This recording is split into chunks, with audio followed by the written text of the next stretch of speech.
ya. Ini rekan-rekan, ya. Jadi ini menjadikan PSP lebih menarik, tapi harus underwriting, ya, gitu. Ya, cukup jelas ya teman-teman ya.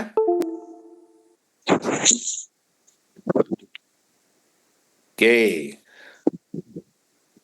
bisa dipahami yang tadi PSP Plus tadi bisa dipahami? Bisa kok. Oke, lumayan ya bisa jual dua program langsung. Berikutnya diversifikasi. Udah jam 10 cepet banget ya. Diversifikasi perencanaan asuransi keluarga, ya. Menyiapkan dana berjaga-jaga tahunan saat anak-anak belum cukup umur. Ya ini ide cuma saya membayangkan. Kalau orang tua itu punya UP sampai gede banget, tiba-tiba meninggal, anaknya masih kecil, uang yang gede banget ini kan nggak bisa dikelola dengan baik. Kan sayang ini ya, dana dana yang tersisa ini kan sayang kalau nggak bisa dikelola dengan baik. Tapi kalau dia dijadwalkan, itu pasti akan lebih berguna buat anaknya. Karena apa? Anaknya masih kecil, dia belum butuh duit terlalu banyak. Ketika nanti manfaat akhirnya diberikan, nah itu anaknya udah gede. Jadi tetap ada manfaatnya, tergantung sisi mana kita ngelihatnya teman-teman ya. Jadi membeli asuransi itu UP diberikan sekaligus, lamsam. Apakah mampu dikelola dengan baik? Pertanyaan mendasar itu, ya. Jadi di sini ada kebutuhan buat orang tua, mungkin ada kekhawatiran yang mungkin tidak diucapkan. Kalau ada risiko, jadi ada risiko anakku masih kecil, gimana ya? Siapa yang akan ngelola duitnya itu? Nah, jadi PSP bisa dipakai sebagai alat diversifikasi untuk very segmented needs ini ya, yaitu apa? Penjadwalan dana buat anak-anak ya. Jadi contoh pembukaan penjelasan dan penutupannya. Apakah Bapak memiliki polis asuransi? Apa tujuan Bapak membeli polis asuransi tersebut? Siapa yang menjadi penerima manfaat dari polis asuransi? Jadi melalui pertanyaan ini sebenarnya kita mau menjelaskan bahwa insurance itu nanti siapa yang akan terima ya. Lalu bagaimana UP-nya itu diberikan ya. Tahukah Bapak saat anak-anak masih belum cukup umur, manfaat asuransi akan diberikan kepada orang tua atau saudara kandung Bapak dalam kondisi di mana tidak ada orang tua yang masih hidup. Seluruh manfaat asuransi akan diberikan pada orang yang dianggap berhak. Dalam hal ini, bagaimana uang pertahuan asuransi dikelola akan ditentukan oleh orang yang menerima uang potongan itu. Kondisi ini membuka peluang uang pertama tidak digunakan sepenuhnya untuk keperluan anak-anak, ya. Atau kalau anak-anaknya udah cukup umur pun belum tentu bisa mengelola itu kalau lamsam semua diberikan, ya. Prudential menawarkan solusi untuk kekhawatiran ini yang dapat digunakan sebagai diversifikasi atas perencanaan asuransi. Bapak cukup menentukan berapa lama, ini sama persis ya. Kemudian eh, nomor 12 ya. Penjadwalan ini memungkinkan manfaat polis tidak seluruhnya langsung diberikan semua.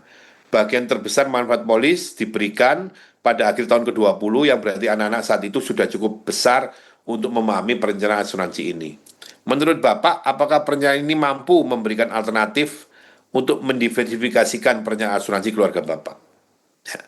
Ini kira-kira flow-nya, pertanyaan dan penjelasannya, teman-teman. Untuk tujuan kebutuhan tadi, ya. Berikutnya ini diversifikasi portofolio keuangan, ya. Jadi ini tadi sebagai penyeimbang ya.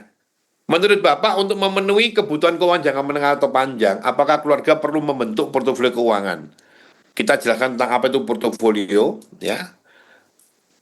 Umumnya orang memilih bauran aset berdasarkan profil risiko setiap asetnya.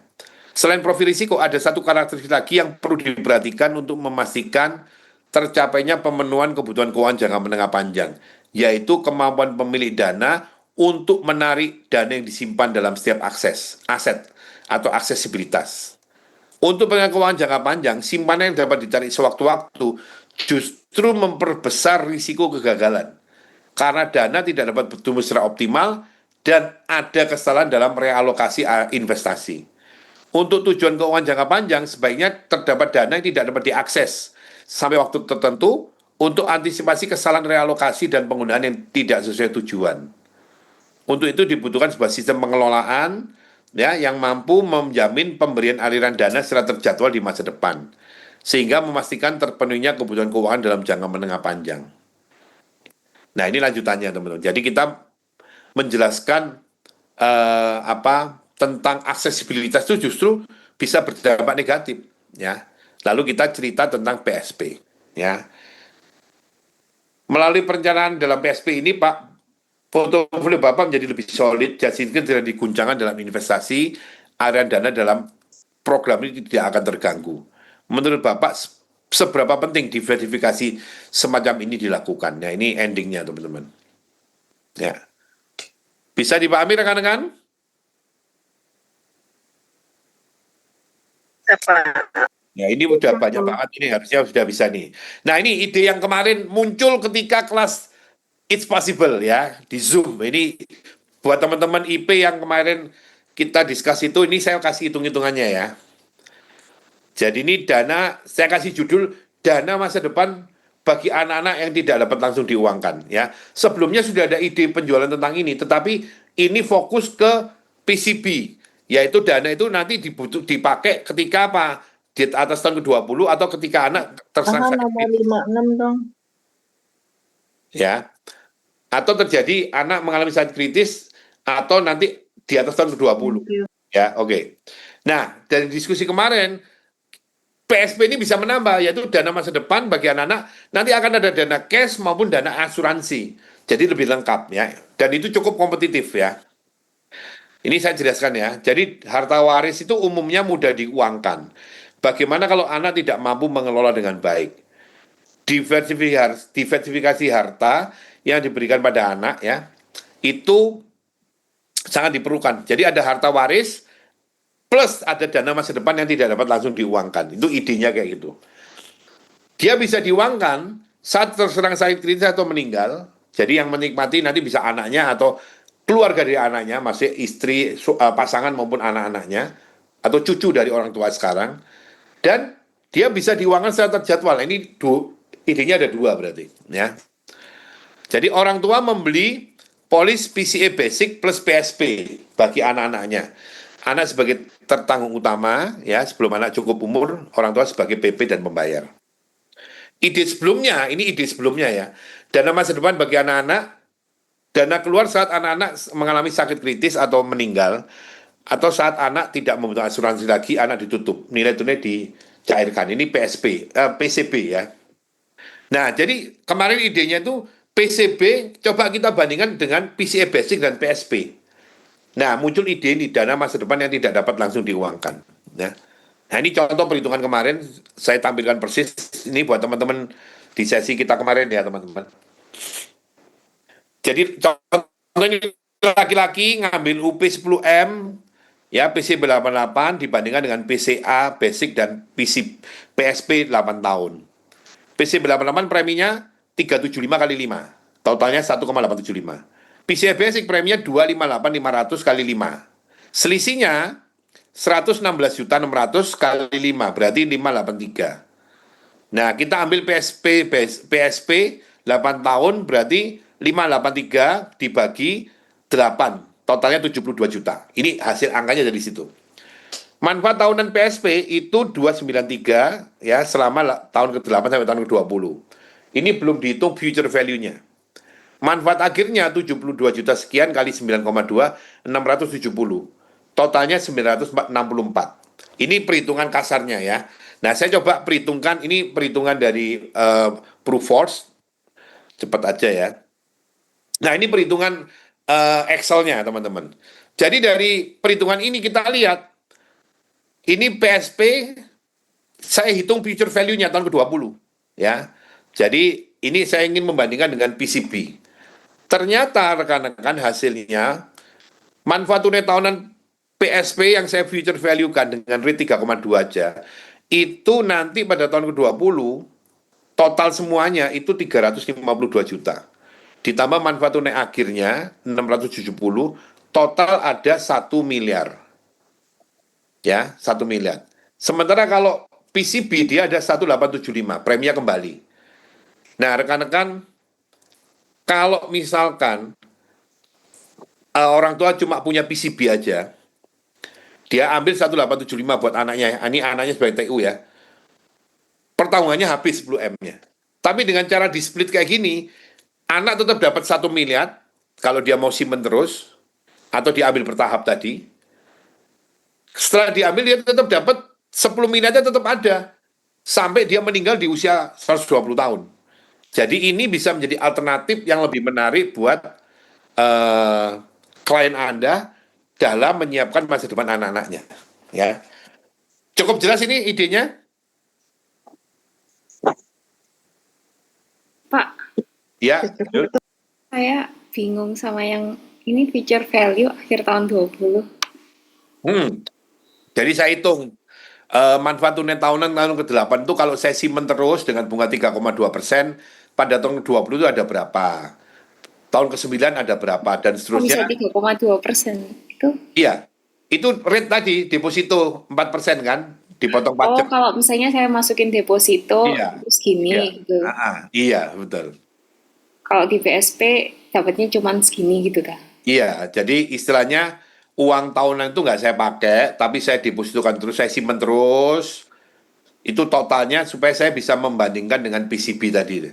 Jadi ini saya bandingin, total manfaat tahunan itu nilainya kan cuma 293, tapi kalau di future value kan menjadi 352. Nah, dia di total dengan manfaat tunai akhir itu 670, totalnya 1M 22 juta. Nah, itu bisa diambil, tapi UP-nya tetap ada 10M. Kalau PCB 1875 diambil, UP-nya selesai. Nah, ini menurut saya lebih menarik untuk kita bisa desain program ini buat anak-anak dari klien-klien kita. Ini biasanya existing klien kita bisa jual ini ke mereka. Oh, maksudnya gini toh Pak, ini kan kalau keluar tahun ke-8, 18 juta, ini kita masukin deposito langsung gitu. Iya, Secara bertahap gitu. iya, iya, Jadi diinvestasiin lagi iya, gitu. iya, Terus nanti ini bisa berbunga jadi 26 iya, gitu. pada tahun 20 iya, gitu. Oh, oke oke. Jadi ini tuh orangnya suruh ngambil BSP, tapi nanti waktu uangnya keluar masukin deposito lagi. Iya, Terus habis gitu sama ngambil PCP 88. PCA basic, Oh, sama PCA PCA basic. basic. Ah, Oke. Jadi dia dapat manfaat yang 293 itu sama yang 352 dari iya, depositonya, sama manfaat nilai tunai 670, iya, totalnya 1M itu. iya, iya, betul. Sama nanti manfaat PCA-nya itu. Oh, oke oke. Ya ya ya. Ya, ini saya menjabarkan yang kita discuss kemarin di kelas itu, dan dulu kan cuma PCB aja kalau kita ngomong dana masa depan. Tapi dengan dari PCP SP ya, itu kita bisa bikin desain yang berbeda ya. Dan menurut saya ini cukup menarik untuk segmen yang berbeda ya. Jadi tetap ambil nilai tunai, artinya dia hanya membeli 10M itu dengan uang 875 kurang lebih ya. Gitu, karena 1M kan udah diambil kan. Oke, cukup jelas ya teman-teman ya ide-idenya. Iya jelas Pak. Nah, sekarang ini Q&A tapi saya nggak akan membuka terlalu banyak karena sudah ada pertanyaan ya dari Lina. Halo Lin. Ya, Handoyo. Oke, ya. Ini pertanyaannya, ini langsung dikasih tabelnya ya. Tadi saya cepat-cepat ngitung, semoga ini bisa menjelaskan. Oke, Ini thank you. biru.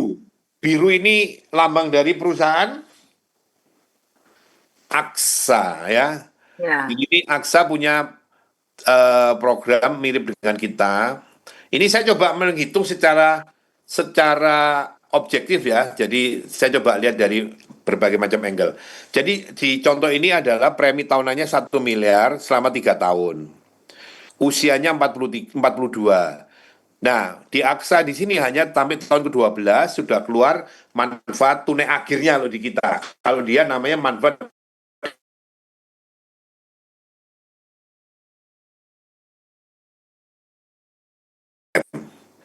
dia store tahun kedua 2M berarti ya total ya. Kalau meninggal dapat 2M. Store premi itu langsung menjadi nilai manfaat UP. Tahun ketiga 3M kalau meninggal ya. Tahun berikutnya kalau meninggal menjadi 8,3. Nah, ini harus diakui dibandingkan PSP. Kalau PSP tahun pertama setor cuma keluar 5%. 1M misalkan ada 1M ya, 5% dari 1M cuma 500 juta ya. Enggak, cuma 50 juta ya toh, 50 juta. Ini 1M. Jadi kemungkinan ini ada underwriting. kemungkinan ya. Tapi terlepas dari underwriting atau enggak, ini cukup menarik dibandingkan PSP yang hanya 5%. Dan setelah membayar itu juga PSP hanya maksimal 1,5 kali premi tahunan, ini bisa sampai 4 kali. Ya, jadi secara objektif memang lebih oke. Nah, kemudian ada manfaat meninggal karena accident. Ya, ini 1M, ini cukup menarik juga. Sekarang nilai tunai 4,3 pada tahun 2012. Nah, kita coba lihat ini semua secara objektif. Ingat ya, PSP itu memang positioningnya bukan pada insurance, tetapi pada sistem pengelolaan dana. Jadi kita akan lihat pada tentang manfaat hidupnya, bukan manfaat meninggalnya ya. Kita lihat ya. Nah ini secara keseluruhan PSP dan AXA itu nggak bisa langsung dibandingkan. Karena apa? Satu, ada perbedaan rentang waktu manfaat polis, AXA tahun, PSP 20 tahun, kemudian masa pembayaran preminya lebih pendek, artinya uang premi itu kalau di AXA diterima lebih cepat, sehingga langsung dikelola, sementara di PSP itu bisa 6 tahun, bisa 8 tahun, lebih panjang sehingga lebih lama dikelola. Itu membedakan di nilai waktu uangnya. Lalu di AXA tidak ada manfaat tunai tahunan, ya, yang ada langsung manfaat tunai akhir tahun yang disebut sebagai beasiswa. Di PSP itu ada, dan kalau itu diterima dan diinvestasikan secara mandiri, itu juga bisa memberikan return atau manfaat tunai yang lebih tinggi. Dan manfaat meninggal dunia di AXA lebih besar daripada PSP. Nah, ini secara umumnya seperti itu. Secara perhitungannya kalau kita lihat, rate-nya di AXA, itu dia dengan store 3 miliar, 1M, 1M, 1M, kalau diomong simpanan plus bunga, ya, supaya mendapatkan 4,3 kurang lebihnya ya, itu rate-nya 3,335%. Bunganya ya, 3,335. Sementara kita kalau ngomong setoran ya, misalkan ini 3 tahun itu adalah 3 miliar, kalau 6 tahun berarti kan masing-masing 500 juta. Ingat, semakin cepat uang di store, semakin cepat dikelola, tentu saja membedakan. Tapi kita nggak bisa ngitung, karena kan PSB hanya 6 tahun. Jadi saya bandingkan dengan angka total yang sama, meskipun itu memberikan perbedaan dari sisi nilai waktu uangnya. Ya, tapi it's okay, nanti kita lihat. Di PSP, ya kalau kita lihat, itu rate-nya, kalau kita setor 500 juta selama 6 tahun, total manfaat yang diterima, baik tunai tahunan maupun akhir itu 4,92. 4,92 ini setara dengan kalau uang itu disimpan dalam deposito net, itu 3,38%. Ya, ini setaranya dengan itu. Jadi dari sisi rate, PSP lebih tinggi sedikit ya, sekitar 0,045 ya, atau berapa persen tuh, 0, sekian persen ya, 0,5% lah kira-kira. Jadi lebih tinggi. Jadi tidak heran karena di sana ada sisi insurance-nya ya. Dan kalau dia cuma pendek 12 tahun, itu biasanya memang nggak terlalu panjang, nggak terlalu mahal coy-nya. Tapi buat nasabah cukup menarik ya. Nah, jadi ini dari sisi nilai tunai, rate-nya PSP itu lebih tinggi, walaupun nggak banyak daripada AXA ya. Nah, ini kalau 8 tahun, misalnya saya tarik menjadi 8 tahun, storannya, itu rate-nya menjadi 3,536%.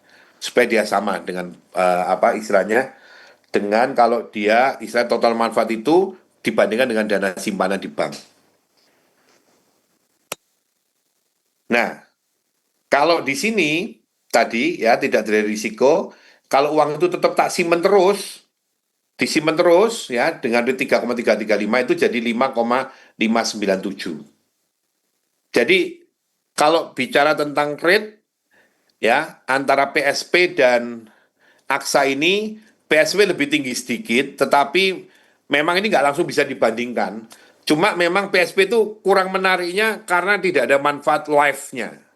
Maka tadi ada PSP Plus itu, PSP ditambahi Prucinta, itu menjadi lebih menarik. Ya. Gitu kira-kira ya, ini untuk AXA. Sekarang untuk Manulife, ini yang lebih, ini lain lagi kalau Manulife ini. Manulife, rekan-rekan, itu kalau saya langsung hitung ya, ini ya perbandingannya ya. Saya kembali sini dulu. Manulife itu sama PSP. PSP kalau Anda lihat pada tahun ke-6, akhir tahun ke-6 ya, itu Tahun ke-6 78 masih lebih rendah, tapi tahun ke-7 dan tahun ke-9 dan seterusnya itu bunganya lebih tinggi daripada bunga deposito. Anda lihat Manulife di sini rendah banget. Ya, rendah sekali. Selisihnya lumayan 7 jutaan ya, 6,5. Cuma Manulife itu luar biasanya di manfaat akhirnya digedein. Kalau Anda lihat ya, 1687500 dibagi 250 juta itu 6,75. Ya, ini untuk pembayaran 5 kali. Berarti dia saya kurangi 5 ada tambahan 175%. Ya. Kalau di PSP yang 6 tahun itu nggak ada tambahan, cuma 100%. Itu yang kita membuat lebih jeleknya di situ ya.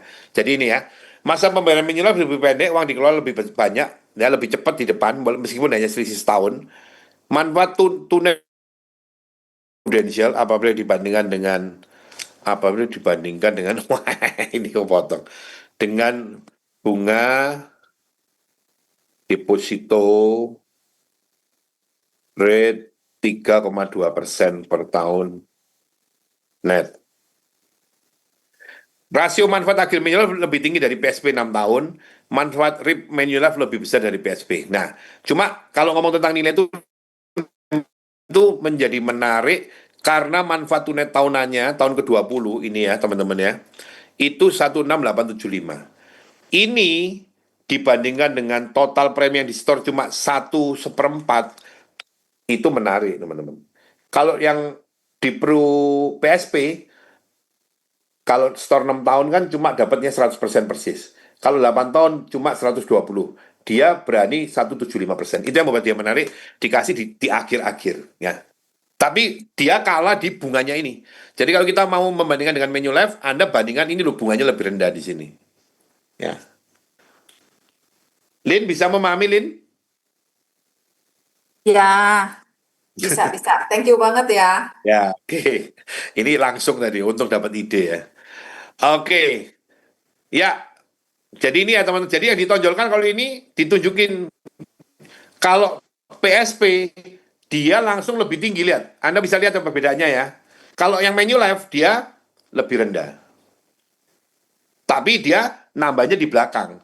Kalau kita dikasihnya di depan, ngomongnya gitu aja ya. Perhitungannya. Oke. Oke. Yes, itu teman-teman materi kita. Katanya nanya nilai tunai apa ya tadi, Lin? Nilai Ini, tebus. ya nilai tebus yang di belakang itu maksudnya apa ya? Nilai Aku tebus itu kalau orang nggak lanjutkan bayar. Orang hidup tapi nggak bayar, nggak lanjut. Itu nanti dikalikan faktor prorata, faktor nilai tebus.